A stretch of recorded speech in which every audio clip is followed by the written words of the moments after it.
ప్రధానమంత్రి గారి అపాయింట్మెంట్ ఇప్పటికే అడగడం జరిగింది.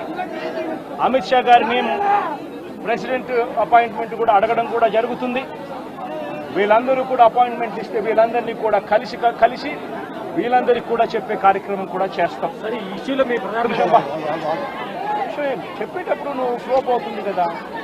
నువ్వు ఎంత ఆంధ్రజ్యోతి విలేకరు అయితే మాత్రం మధ్యలో వచ్చి చెప్పడం ధర్మం కాదు కదా.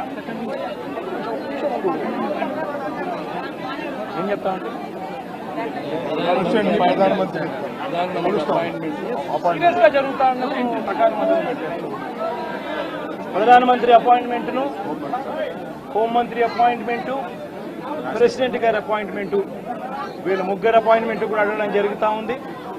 వీళ్ళ ముగ్గురిని కూడా కలిసే కార్యక్రమం కూడా జరుగుతుంది. వాళ్ళ అపాయింట్మెంట్ ఇస్తే వాళ్ళని కూడా కలిసే కార్యక్రమం జరుగుతుంది. జరిగి వీళ్ళందరినీ కూడా రాష్ట్రంలో జరుగుతూ ఉన్న దిగజారిన పరిస్థితులను ఎక్స్ప్లెయిన్ చేసి రాష్ట్రంలో ప్రెసిడెంట్ రూల్ పెట్టాల్సిన అవసరం ఎంత ఉంది అని చెప్పి కూడా గట్టిగా వాళ్ళ దృష్టికి తీసుకొని పోవడం కూడా జరుగుతుంది. నిజమైన అడుగుతున్నాను. ప్రధానమైన డిమాండ్ ఈ ఇన్సిడెంట్లో అన్నా, ఇన్సిడెంట్లో ప్రధానమైన డిమాండ్ ఈ ఇన్సిడెంట్లో ప్రధానమైన డిమాండ్ ఒకటేనా, ఆ కుటుంబం ఏం పాపం చేసిందని చెప్పి ఆ కుటుంబంలో ఒక మనిషిని చంపారు.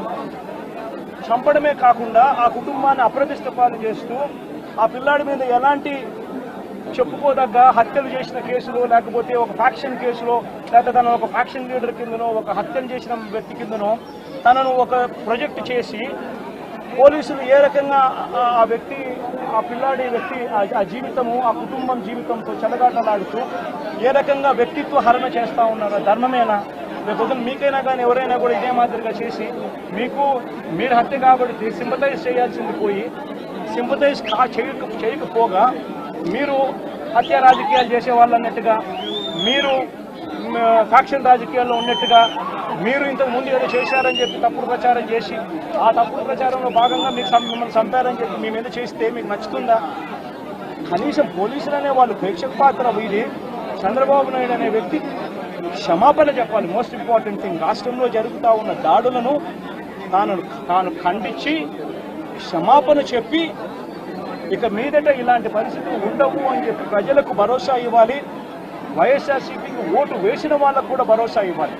ఎందుకంటే ఈరోజు ముఖ్యమంత్రిగా తాను ఉన్నాడు అని అంటే కేవలం వైఎస్ఆర్సీపీ నుంచి కూడా ఒక 10% ఓట్లు అటువైపున తన మోసానికి అటువైపున నమ్మి అటువైపున పోయిన ఓట్లే కదా.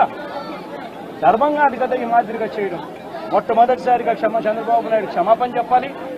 పోలీసులు వాళ్ళ విధులు నిష్పక్షపాతంగా చేసే విధంగా పోలీసులు అడుగులు ముందుకు వేయాలి.